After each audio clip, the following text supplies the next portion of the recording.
In today's video, I'm going to teach you how to start a newsletter on Substack, the ultimate 2025 tutorial for beginners. If you've been thinking about sharing your ideas, stories, or expertise through an engaging newsletter, you've come to the right place.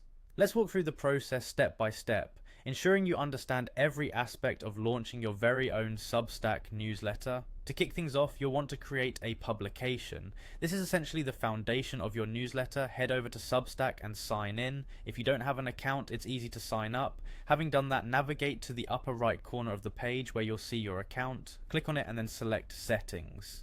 This will take you to where you can adjust different settings for your publication. Here, locate the option to create another publication. You'll be prompted to choose a name for your publication URL. Make sure it's catchy but descriptive enough to convey the essence of your newsletter. Once your publication is named, click Continue to proceed.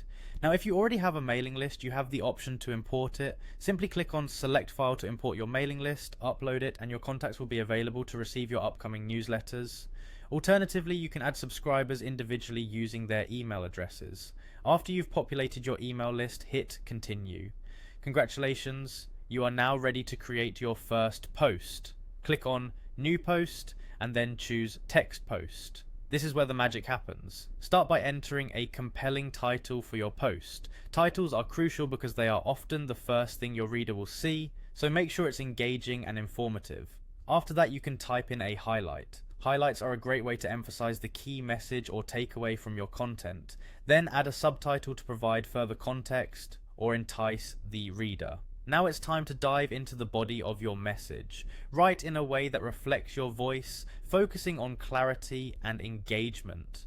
Once you're happy with the content, locate the Continue button in the upper right corner and click it. This takes you to the distribution settings. You can send your post to everyone or just your paid subscribers only, depending on your content strategy and audience preferences. Comment settings are also important. Decide whether everyone can comment, or if you'd like to disable comments entirely. Don't forget to add tags. Tags help categorize your content, making it easier for readers to discover your posts. Lastly, decide whether you want to schedule the post or send it instantly. When you're ready, choose Send via email and the Substack app. On the final screen, you have the option to send to everyone now. If you plan on regularly producing content, consider adding subscribe buttons to encourage new readers to sign up. Once everything is set, click Continue and then Send to everyone now. And there you have it, you've just launched your first newsletter on Substack. Remember, the key to a successful newsletter is consistency and authenticity, so keep those ideas flowing and engage with your audience. Happy writing.